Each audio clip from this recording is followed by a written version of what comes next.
नमस्कार, माझ्या यूट्यूब चॅनलवर तुमचं सगळ्यांचं मनपूर्वक स्वागत. आज आपण बघणार आहोत बेसन पिठाचे धिरडे. अतिशय कमी वेळात आणि सोप्या पद्धतीने मी तुम्हाला सांगणार आहे, त्यामुळे हा व्हिडिओ शेवटपर्यंत नक्की बघा. तर आज आपण बेसन पिठासाठी धिरड्यांसाठी जे काही साहित्य लागणार आहे ते बघू. 1 वाटी बेसन पीठ घेतलं आहे मी. त्यानंतर तेल, लाल तिखट,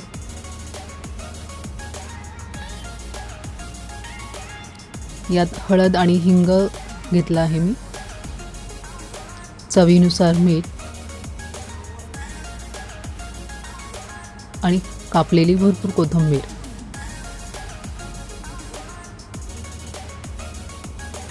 आता हे सगळं आपल्याला एका मोठ्या भांड्यामध्ये मिक्स करून घ्यायचं आहे.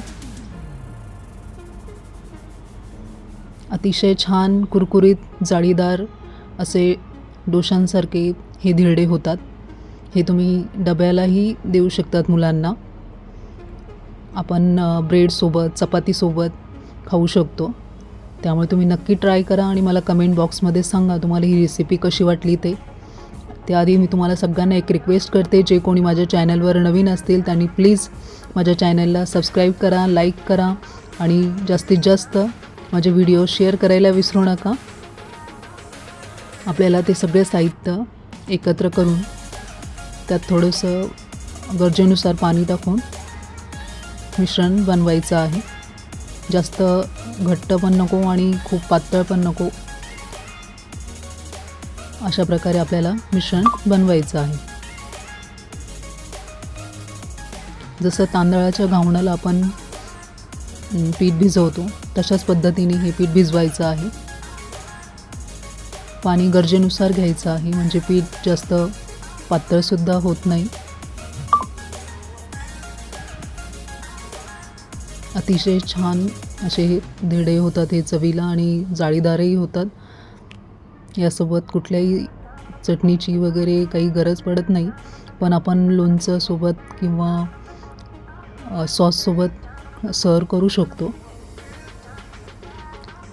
समजा भाजीला काही नसेल किंवा स्वयंपाक करायचं एखाद वेळेस कंटाळा आले असेल तर आपण अशी धिरडे ट्राय करू शकतो. अगदी कमी साहित्यात होणारी आणि कमी वेळात होणारी बेसनाची धिरडे आहेत आणि बेसन पिठामध्ये भरपूर प्रमाणात प्रोटीन असल्याने ते आपल्याला आरोग्यासही लाभदायक आहे. लहान मुलांना काय तर घरातील सर्व कुटुंबियांना आवडतील असे बेसन पिठाचे धिरडे आहेत, त्यामुळे तुम्ही नक्की ट्राय करा.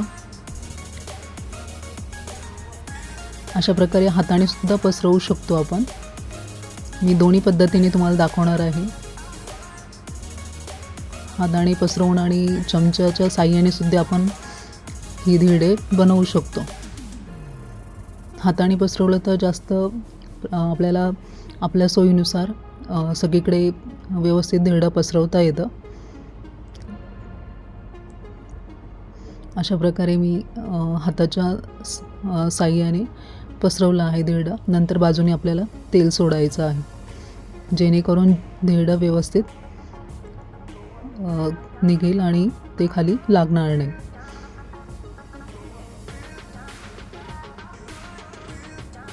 मी रोज अशाच नवनवीन रेसिपी घेऊन येत असते, त्यामुळे प्लीज माझ्या चॅनलला सबस्क्राईब करा आणि लाईक करा.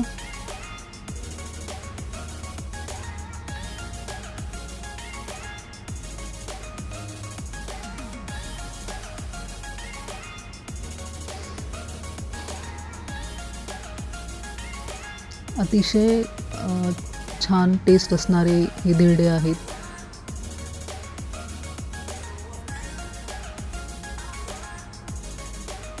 असा आपला हा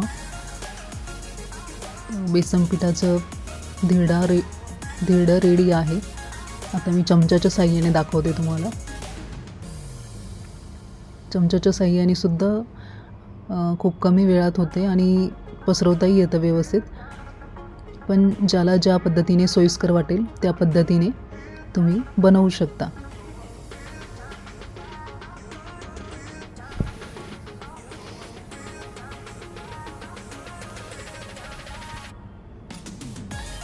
यातही सेम बाजूनी चमच्याने पसरवून झाल्यावर नंतर तेल सोडायचं आहे धिरड्याच्या बाजूने.